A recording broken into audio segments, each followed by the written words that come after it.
Hello friend, माँ की रसोई में आपले खूप खूप स्वागत आहे।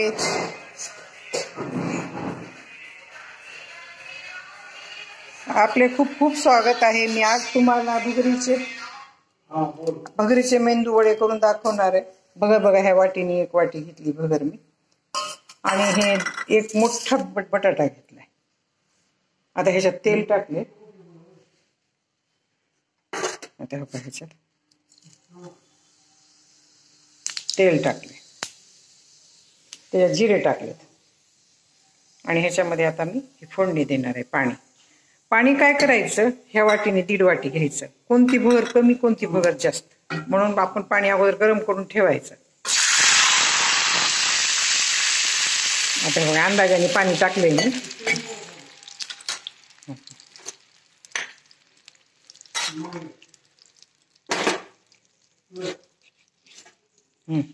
आता मीठ टाकायले मी, आपल्या चवीनुसार मीठ टाकायचं बरं का।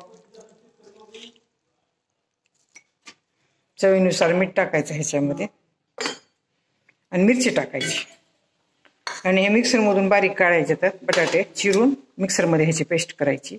शिजवलेले बटाटे आहेत बरं काय।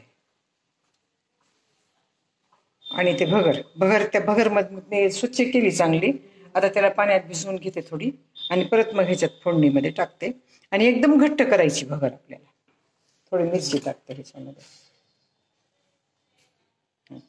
जास्त मिरची खात नाहीत ना माझ्याकडे, म्हणून थोडं, आणि काही साखर टाकते एवढी।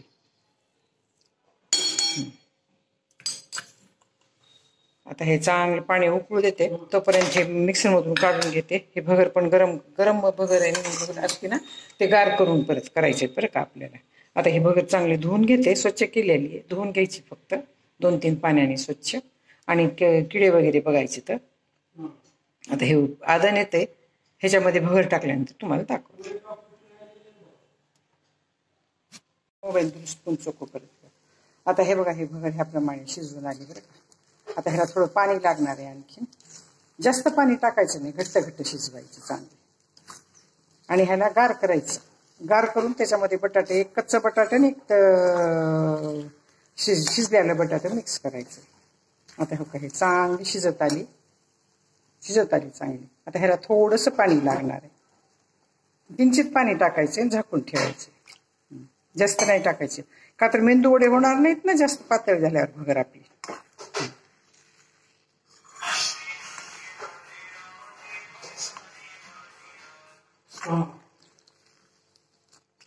आता ह्याला झाकून ठेवते, आणि चांगली शिजू देते।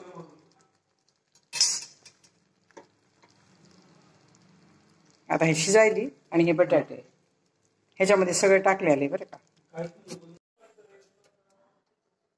आता हे बघा, ह्या प्रकारे मेंदू वडे तयार केले। हातावर गोळा घेतात तेल लावून, आणि ते गोळ्याला असं वेच पाडायचं मध्ये।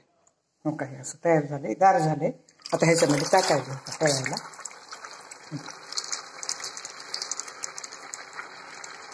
ह्याच्यामध्ये थोडं कडक तेल टाकलंय चमचाभर, जाळी पडण्यासाठी। जाळी तशी बी पडती म्हणा, पण मी टाकले थोडं कडक तेल त्याच्यामध्ये। आता हो काय, असं चांगलं ह्याला तळू द्यायचं, आणि परत ह्याला हलवायचं, नाहीतर हे ह्याला चिटकते बरं का। चिटकू द्यायचं नाही त्याला, चिटकून येतंय त्याला। आता हे चांगलं तळल्याशिवाय होत नाही। काय तळायला आहे चांगला।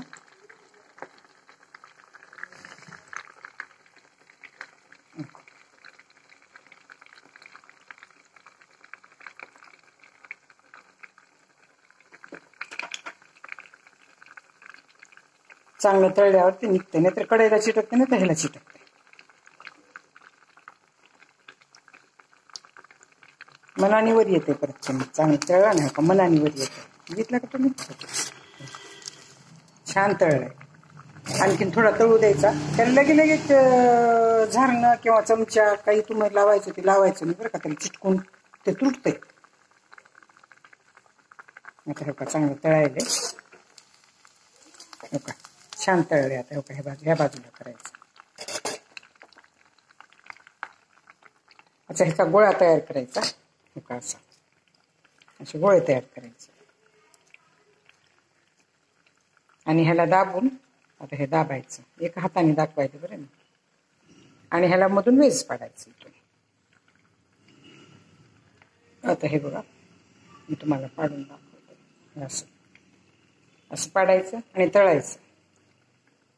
तुम्हाला मोठा करायचा असता तर मोठा पण करू शकता बरं तुम्ही. चांगले फुगून येते तर त्याला ना थोडं तेल टाका.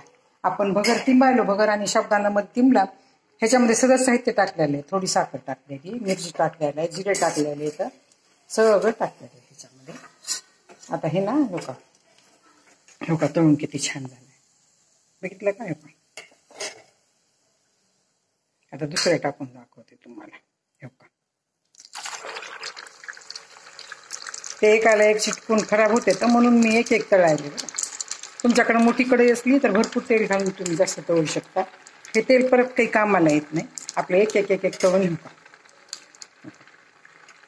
छान तळलं जाते, पण गॅस लहान करायचा नाही. लहान गॅस केला की त्याच्यामध्ये तेल पिलं जाते.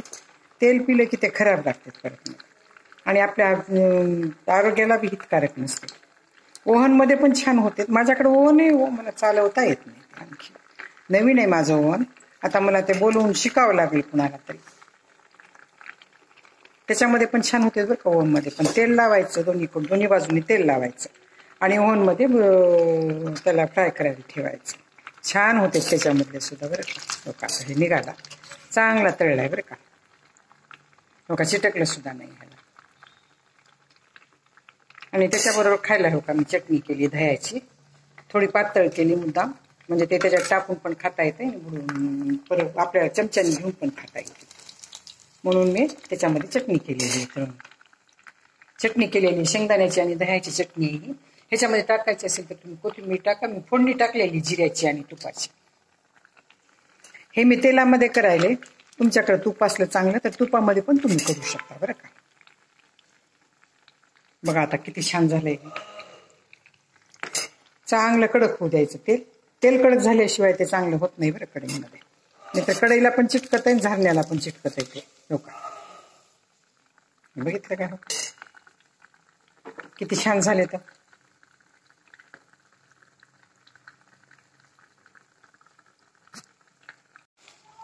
हे बघा आता मेंदू वडा असा तळायला. हे तळून तयार झालेले आहेत बघा 4 मेंदू वडे. आणि ही चटणी आहे शेंगदाण्याची दह्यात टाकलेली, आणि हे उसळ आहे साबुदाण्याची. आता हो का हे छान तळलं जातात. हो का फुगून यायलेत बरं का, छान मध्ये क्रिस्पी होईल तर. हो का आता तुम्हाला तोडून दाखवते. हो का किती छान जाळी झाली. खायला पण खूप टेस्टी लागते बरं का. माझी जर या उपासाच्या भगरीच्या आणि बटाट्याची वडे तुम्हाला आवडले असतील तर सबस्क्राईब करा, लाईक करा आणि बेल आयकॉन क्लिक करून कमेंटमध्ये मला सांगा की तुम्हाला माझी ही भगरीच्या मेंदू वड्याची रेसिपी तुम्हाला उपासासाठी कशी वाटली. धन्यवाद. चला तर मग आता आपण भगरीचे मेंदू वडे तयार करून घेऊ उपासासाठी. हे चटणी आणि मेंदू